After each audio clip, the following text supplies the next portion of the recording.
Muito bom. Bom dia a todos.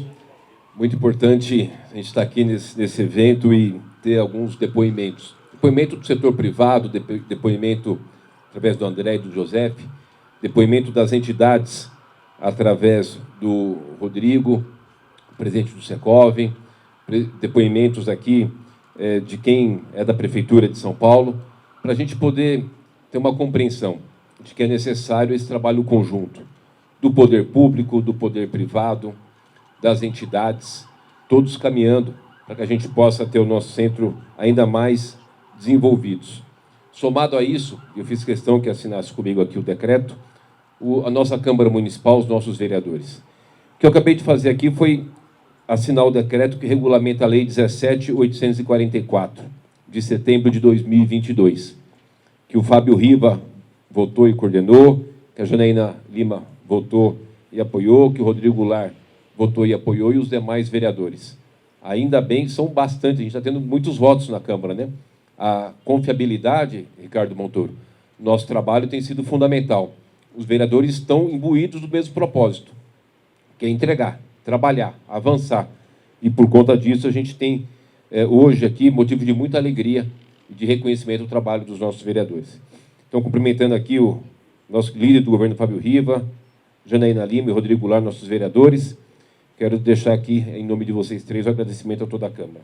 Então, os sócios proprietários da Magic, que é o José Citron e o André, que falaram aqui, e a esposa do André, a Gabriela, de quanto é importante a gente poder passar, principalmente para vocês, a imprensa, o que está acontecendo de fato e de real. A gente, às vezes, tem visto, infelizmente, algumas pessoas da imprensa mal intencionados fazendo uma divulgação do centro totalmente equivocada. Estou falando que está tudo resolvido, que não tenha problemas. Mas não é possível, só não enxerga quem não quer o que está acontecendo no centro. Só essa empresa Magic tem 27 empreendimentos. Desse ponto que nós estamos aqui, é possível enxergar 12, só da Magic, fora das outras empresas, e são várias que estão investindo aqui no centro. Só dessa... Verdade ou não é, André? Só daqui você enxerga 12 empreendimentos.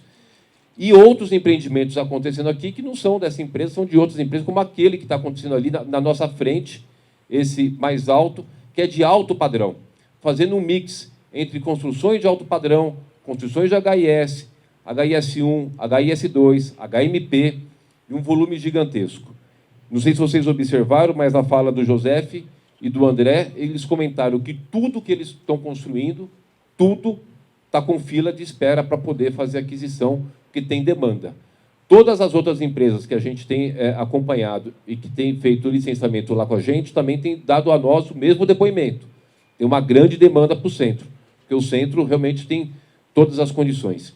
E só fazer um pequeno parênteses, continuar aqui meu agradecimento e minha fala, a gente precisa ter muita seriedade na análise do centro, não só de São Paulo, mas de todos os grandes centros, ou quase todos os grandes centros do mundo. Antigamente, eu lembro, ela era criança, a minha mãe, a minha vovó, ir no mapping, ou como na mamãe e vovó de maioria de vocês aqui, ir no mapping era algo essencial. Todo mundo ia no mapping. Quem morava, a gente lá no extremo sul, as pessoas da Zona Leste vinham no centro comprar no mapping, ou comprar nas outras lojas, ou ir fazer aquisição, porque você não tinha sequer o celular.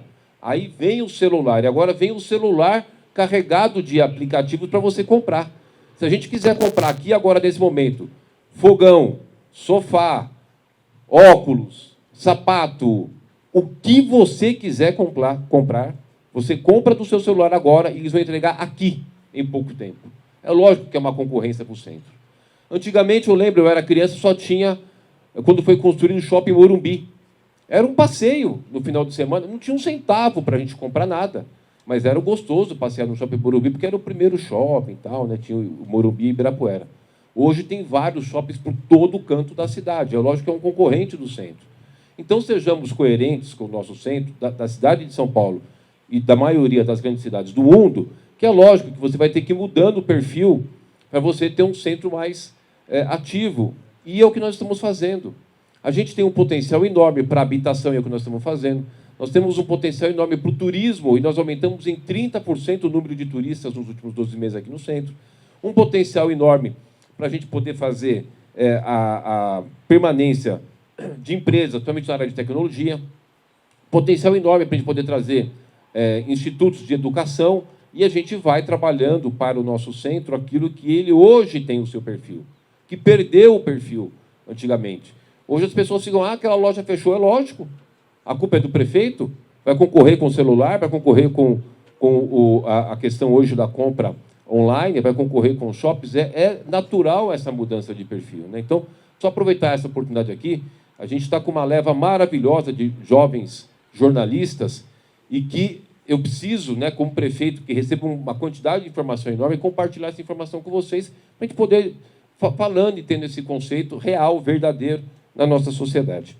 Queria cumprimentar aqui o Fabrício Cobra, nosso secretário da Casa Civil e coordenador de Todos pelo Centro, fazendo um trabalho enorme, reúne todas as secretarias, fala direto com todas as instituições, Ação Comercial, Secov, Procentro, Vivo Centro, enfim, todos consegues, para a gente poder juntos ir desenvolvendo mais ainda o nosso centro. O Zé Armênio, nosso secretário adjunto de Licenciamento e Urbanismo, nosso subprefeito aqui, o Coronel Camilo, fazendo um belo trabalho, um desafio enorme da zeladoria. Cadê o Camilo? Está aqui. Fazendo um trabalho enorme da nossa zeladoria, com uma paciência gigantesca, né? Porque fazer zeladoria significa limpar. Tem gente que não quer que limpe. Mas, enfim. Cumprimentar o Pedro Fernandes, esse jovem, hoje diretor, presidente da SP Urbanismo, que eu conheci o Pedro Fernandes, eu quando era vereador, fazendo o projeto do transporte hidroviário. Eu fui até a FAUSP conversar com o professor Alexandre Deli Jacob, que era o professor, ele é titular, né? Professor titular, que tinha um projeto e um estudo muito grande com relação à questão do transporte hidroviário na cidade, baseado nas experiências do mundo, e o professor Alexandre Deli Jacob traz lá um grupo de ultimanistas ou terceiranistas, vários estudantes, para a gente discutir junto e trabalhar as audiências públicas na Câmara, e o Pedro era um desses arquitetos lá da FAUSP, e aí a gente foi ali se relacionando, vi muito o amor dele, a dedicação pela nossa cidade, e convidei ele para vir para a Prefeitura, e agora ficou um pouquinho de assessor, ganhou a credibilidade e confiança de todo mundo, e agora ascendeu a presidente da SP Urbanismo. Fico muito feliz de ver as pessoas andando. Parabéns, sucesso. Você trouxe torcida? Então, aqui nós temos o deputado Ricardo Montoro, nosso vice-presidente da Coab. Obrigado, Ricardo, por toda a sua dedicação pela nossa cidade, tantos anos, tanto tempo, você e toda a sua família. Nosso inspetor superintendente o Queiroz, da nossa valiosa Guarda Metropolitana.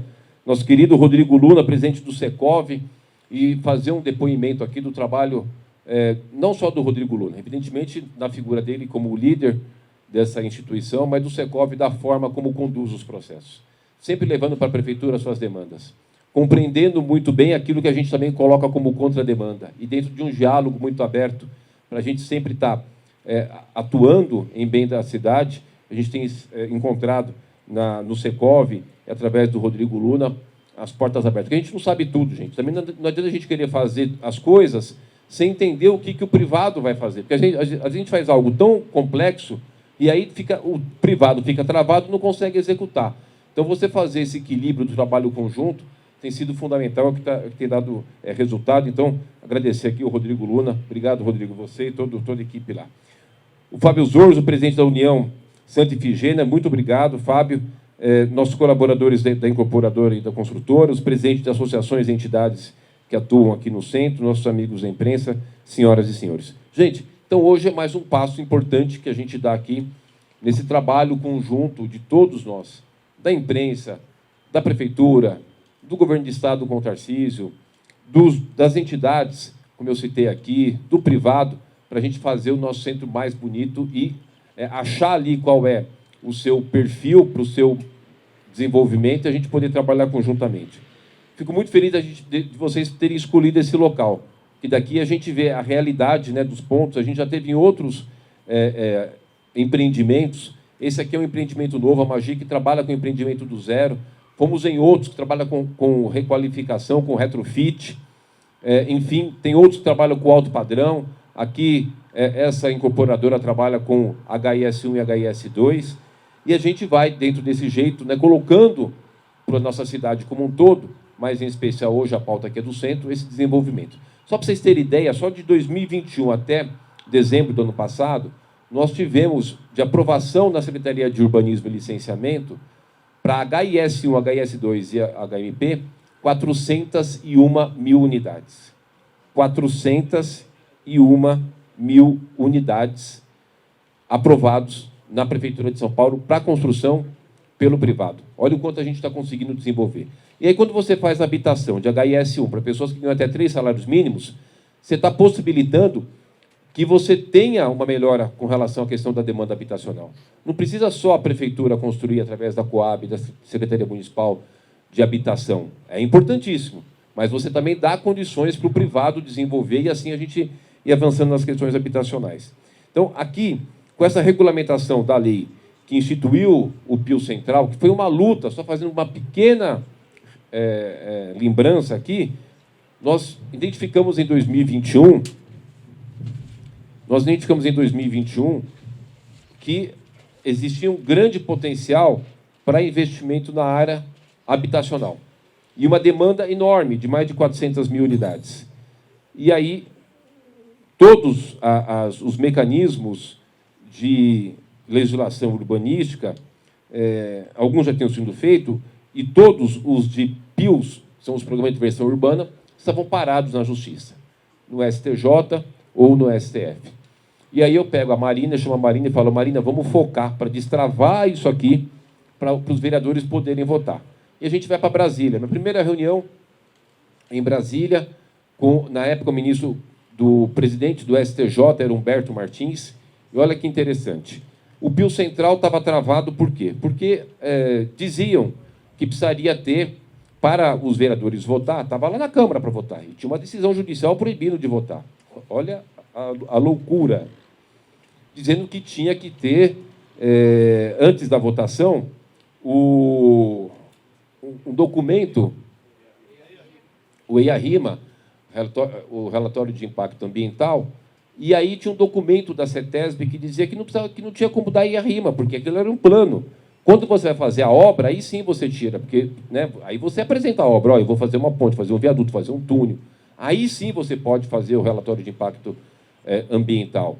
Quando você não tem ainda o que vai ser, você tem um plano e as regulamentações da legislação urbanística para poder fazer os incentivos e concluir essa questão do plano de intervenção urbana, no caso do centro, aí, né, evidentemente, é impossível fazer. E a CETESB diz o seguinte, olha, não tem como te dar um EIA-RIMA de um plano. Secretaria do Meio Ambiente, não tem como te dar esse documento. Eu chego lá, eu e a Marina, para o doutor Humberto Martins, presidente do STJ, e falo, olha, presidente, estamos aqui porque tem uma decisão judicial que impede os vereadores de votar o PIO Central, porque estão me pedindo um documento que não tem como eu tirar o documento. Ele falou, não é possível. Eu falei, está aqui, ó, está aqui. Eu tinha levado um pacotão de documento assim, mas tinha 2 folhinhas, que era o da CETESB dizendo que não tinha como ter o EIA-RIMA e o da Secretaria do Verde. Ele pegou aquilo, falou, já entendi, amanhã você olha a publicação. E no dia seguinte, acertadamente, ele cassou aquela proibição, liberou e a gente foi votar. Olha olha as coisas que a gente, às vezes, tem que enfrentar, né, para poder avançar e para poder colocar os nossos planos em prática. E aqui, desse PIO Central, que a gente agora faz a regulamentação, a gente vai conseguir somar a uma série de outras ações, né, como, por exemplo, a questão do retrofit, que a gente já votou, dos incentivos, a questão dos prédios ociosos, que a gente vai colocar R$ 1 bilhão para a recuperação de prédios ociosos. A gente já soltou o edital ano passado de 100 milhões e aproveitar aqui e dizer para vocês que do valor do incentivo para os prédios ociosos tem que ser pelo menos quantos por cento de HS? 75%? 75%. Porque saiu algumas matérias, pessoal, quando a gente fez o lançamento, dizendo, olha, a prefeitura está dando dinheiro para prédio rico. Não, 75% desse valor, que a prefeitura coloca fundo perdido 25%, é para HIS, é para habitação de interesse social. Então, a gente está conseguindo ter aí as nossas evoluções. Somado a isso, a gente entregou lá o Parque Princesa Isabel, que era uma coisa horrível, né, que eu fiz um desafio para a imprensa, mas aí vocês não conseguiram. Eu só tinha pedido para vocês colocarem 10% do que a gente fez da Princesa Isabel agora, 10% do que vocês colocaram falando mal da Princesa Isabel, né? Mas aí vocês não conseguiram acompanhar. Mas hoje está bonito. A gente, esse final de semana, lotado, lá de crianças brincando, né? Lotado das famílias curtindo o Parque Princesa Isabel, e a Praça da Sé como está hoje. Lançamos o PMI para fazer o Parque Dom Pedro. Estamos fazendo já a requalificação do centro histórico, do triângulo histórico ali, do Centro Velho, com as 23 calçadões, 63 milhões. Vamos fazer o quadrilátero da República, são 14. Enfim, um conjunto de ações bastante importante aqui no centro de São Paulo, além de trazer bastante emprego, muitas empresas, os empreendedores empreendendo e a gente requalificando aqui o nosso centro. Estou bastante feliz, né? Muito empolgado. Tenho certeza absoluta que a gente, com toda a imprensa aqui, vai demonstrar o que está acontecendo no centro, vai mostrar que as pessoas estão empreendendo, vai pegar a fala do José e do André e mostrar que a demanda tem bastante, que quem estão construindo estão vendendo os apartamentos, quem está fazendo apartamento para locação estão alugando todos os apartamentos. Então, todos os empreendimentos que a Prefeitura de São Paulo está incentivando para acontecerem no centro, eles estão acontecendo. Então, muito obrigado a todos. Está assinado o decreto. Muito sucesso. Viva o nosso centro, viva São Paulo. Pessoal, tudo bem? Hoje aqui, em um dos empreendimentos do centro, de dezenas que estão acontecendo, eu assinei a regulamentação, o decreto que regulamenta o Pio Central. É uma ferramenta muito importante, como os outros mecanismos urbanísticos, de legislações urbanísticas que a gente já fez, o Requalifica, o de incentivo para prédios ociosos, a adequação do plano diretor, da lei de desocupação do solo, enfim, uma série de ferramentas para que a gente possa incentivar ainda mais aqui a habitação no centro. A gente tem o propósito de trazer 200 mil novas moradias, 200 mil novos moradores aqui para o centro de São Paulo. E desse local que a gente está aqui, é muito possível ver que, além desse prédio que a gente está, só dessa empresa tem 12, que dá para ver só desse ponto, são 27, e olharmos aqui desse local, construções de alto padrão, como, por exemplo, a gente vê na minha direção do lado direito. Então, está indo super bem. As ações que a gente tem desenvolvido para poder incentivar que as pessoas venham morar no centro, além daquilo que a Prefeitura tem feito com relação às obras, ali a requalificação da Praça da Sé, o Parque Princesa Isabel, os calçadões do Triângulo Velho, do Centro Velho do Triângulo, que são 23 e está em plena obra. Vamos iniciar agora a requalificação ali do quadrilátero da República.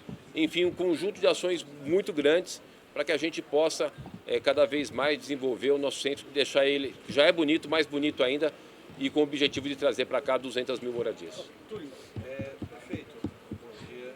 Os dados do IBGE, o censo mostra que teve um esvaziamento, aumento de imóveis ocupados no centro e aumento na periferia, que são os bairros onde está mais crescendo de Andrade, Cajaú. E esse empreendimento aqui simboliza essa tentativa de retomada. Mas o grosso do déficit habitacional da cidade é de pessoas que ganham até um salário mínimo. Elas teriam uma família que ganha até um salário mínimo, teria dificuldade de pagar por um apartamento aqui, como esse, de 2 quartos. Uhum. Mais da metade do o que mais a Prefeitura está fazendo para essa faixa de renda?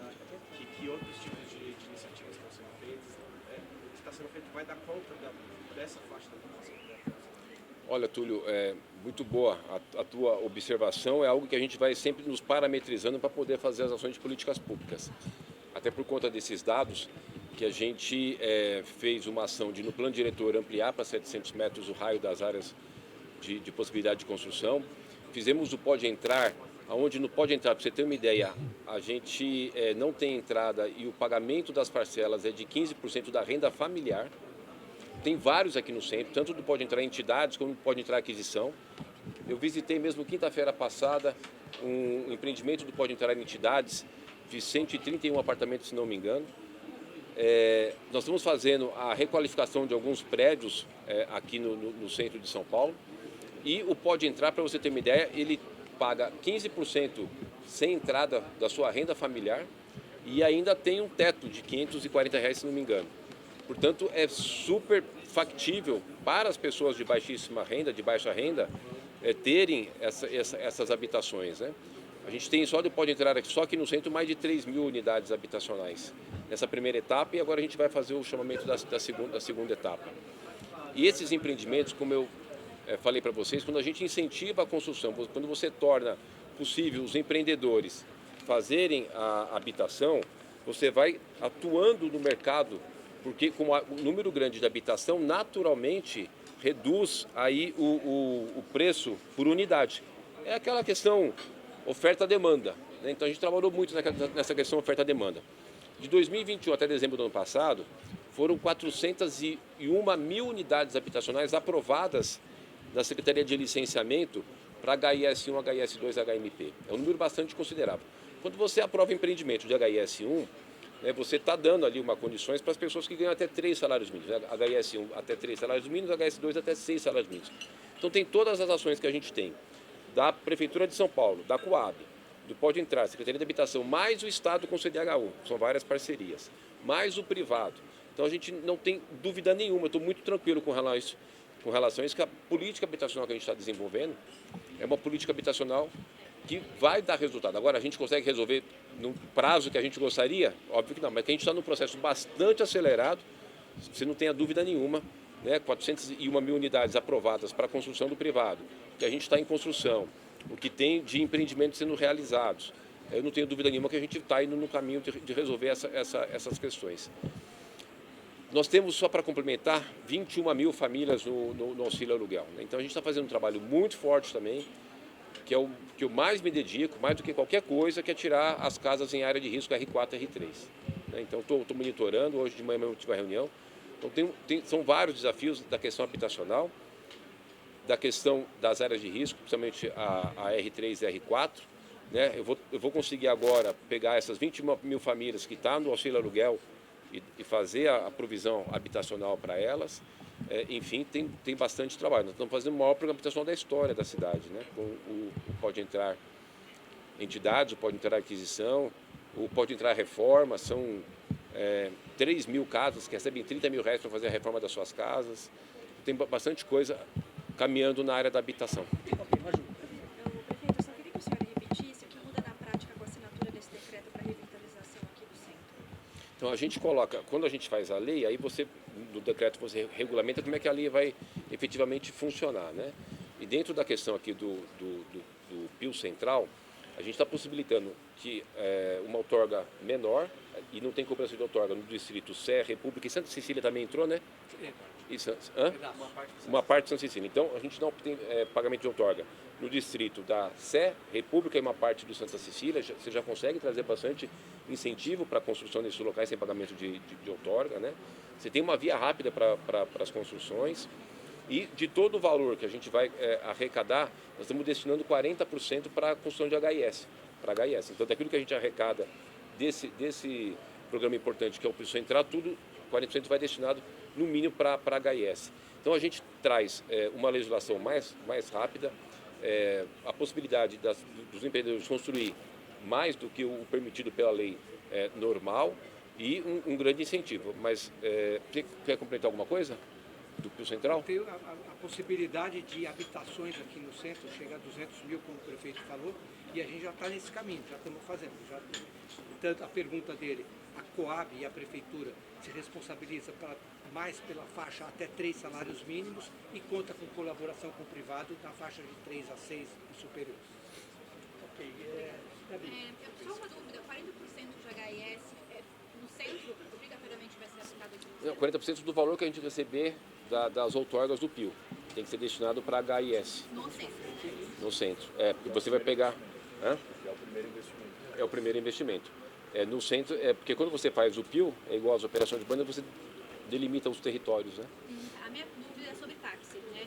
O anúncio que foi feito no sábado é a categoria para táxi adaptado, acessível, né? Acessível. Como vai funcionar na prática isso? Esses táxis, eles vão ter uma identidade visual? Já pensaram numa forma de chamar esses táxis? Quando, né, começa a valer isso?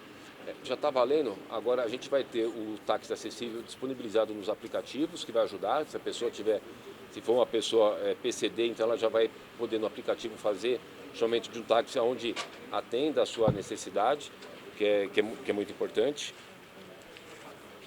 Desculpa. Que é muito importante. Além do táxi acessível, o táxi picape, que também é algo também é importante para poder as pessoas levarem a sua bicicleta, cadeira de roda, compra.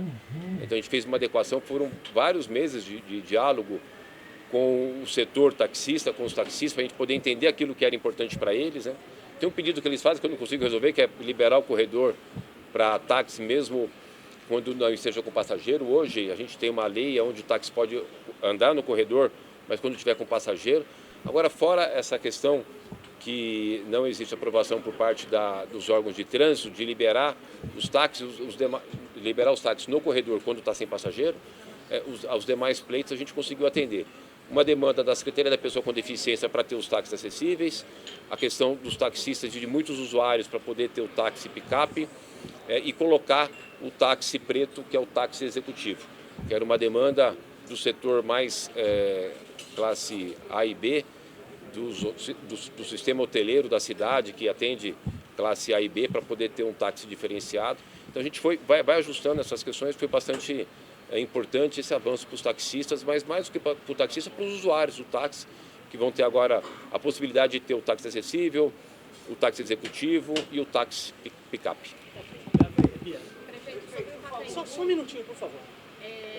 Como que a prefeitura vê aquele pedido do TCM para fazer então uma mesa na quinta-feira? O que a prefeitura pretende entregar de documentação? E como está a conversa com a Alegra sobre os prazos, né? O último, se eu não me engano, é 24 de junho, mas isso será que vai ser cumprido? Julho, né? Eu achei que é junho, a menina da Alegra me falou, com certeza. É junho, né? Mas é isso, como que a prefeitura está vendo essa situação? O que pretende entregar para o TCM? Qual que é a conversa com a Alegra? É julho? Junho, 24 de junho. Junho. Tá. Junho de 24. Junho de 24. Tá. Para mim eu tinha julho, mas tudo bem, se for junho, ótimo, melhor ainda. Então, a Alegra é uma concessionária, a gente tem tido muito sucesso nas questões das concessões, né? É uma obra bastante complexa ali do Pacaembu, eles resolveram fazer uma obra bastante ousada. Como eles têm o prazo para entrega até junho de 2024, né, tá dentro, eles tentaram antecipar para fazer no dia 25 de janeiro a copinha do aniversário da cidade, acabaram não conseguindo, depois agora esse show do aniversário do Roberto Carlos e não conseguiram, né, porque não estava pronta a obra, até a gente teve que proibir, mas contratualmente estão dentro do prazo até junho. Acho que é importante ter essa mesa técnica lá no Tribunal de Contas, até porque é o conselheiro Domingos de Sei, que é uma pessoa super ponderada, muito técnico, né? Ele é um engenheiro que tem a sua equipe sempre dando uma contribuição muito grande para a prefeitura nessas mesas técnicas. O que é mesa técnica? Vai se reunir lá os técnicos da Prefeitura de São Paulo, os técnicos do Tribunal de Contas e a concessionária Alegra, para definir prazos, definir quais são as ações que estão atendendo o contrato, aquilo que não está atendendo o contrato, como é que se discute isso. E na mesa técnica, a Alegra vai poder ter a oportunidade, inclusive, de colocar ali se eventualmente eles estão tendo alguma dificuldade para fazer alguma adequação, né, no processo. Agora o que eu tenho falado com o prefeito é o seguinte, está no contrato, cumpre. Se não fizerem a conclusão até o prazo estipulado, evidentemente a gente vai multar de forma exemplar, a não ser que agora tem uma mesa técnica, que eles façam algum convencimento com relação a ter uma alteração de prazo e justifique isso tecnicamente. Mas a hora que entregar vai ser um belo equipamento, como vai ser dia 28 de maio, lá do Inhambi, como tem sido o Parque Ibirapuera, como tem sido os terminais, né, todos os trabalhos que a Prefeitura tem feito de concessões e PPPs tem dado um sucesso bastante grande. O sistema funerário ainda está ainda está um pouco gatinhando, era mais complexo, é muito mais delicado o assunto. Eu até tenho uma reunião daqui a pouco lá com a equipe para poder avaliar como é que tem o sistema funerário, mas de todas as ações de concessões e PPPs da Prefeitura, a população de São Paulo tem saído ganhando. Ok, Emílio.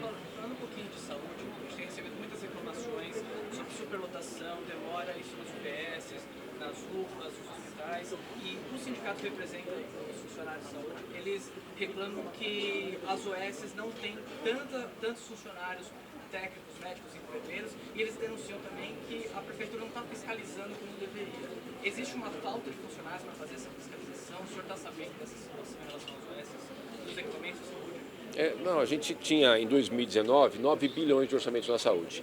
Hoje são 22 bilhões de reais. 84,15% de todo o recurso da saúde é da Prefeitura de São Paulo. Só 14% do governo federal.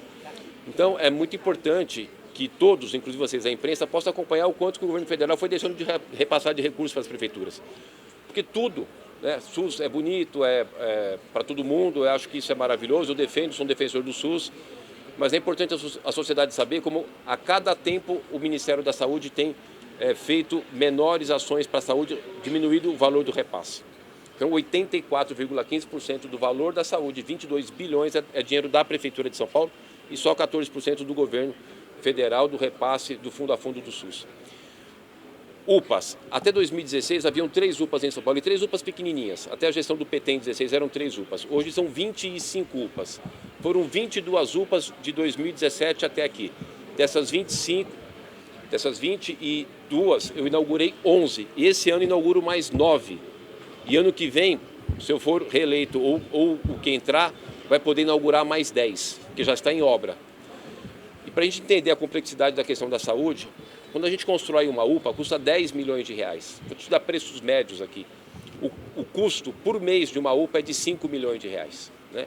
E como os dados que eu te passei, é da Prefeitura de São Paulo que tem basicamente sozinho arcado com todos esses custos. A gente fez agora, nesse período da epidemia da dengue, uma ação bastante importante, emergencial, que foi aumentar em 500 médicos, fazer a extensão do horário das 80 AMAs para das 17 até as 22 horas, colocar as tendas nas UPAs. Né? Mas se você olhar hoje, o UOL, a capa do UOL, não sei se já saiu, mas até agora há pouco estava, era de que o setor privado de hospitais está sobrecarregado com a questão da dengue. Né? Então, não estou querendo jogar o problema, não, estou querendo dizer assim, a gente está vivendo um momento de epidemia, com volume grande de dengue, e naturalmente você vai ter uma situação de maior número dos nossos equipamentos de saúde. Mas eu queria te complementar com mais uma informação importante da saúde. A cidade de São Paulo foi fundada em 1554. Até 2020, 466 anos, foram feitos 20 hospitais. Hoje tem 30 hospitais. Bruno Covas e eu fizemos 10 hospitais.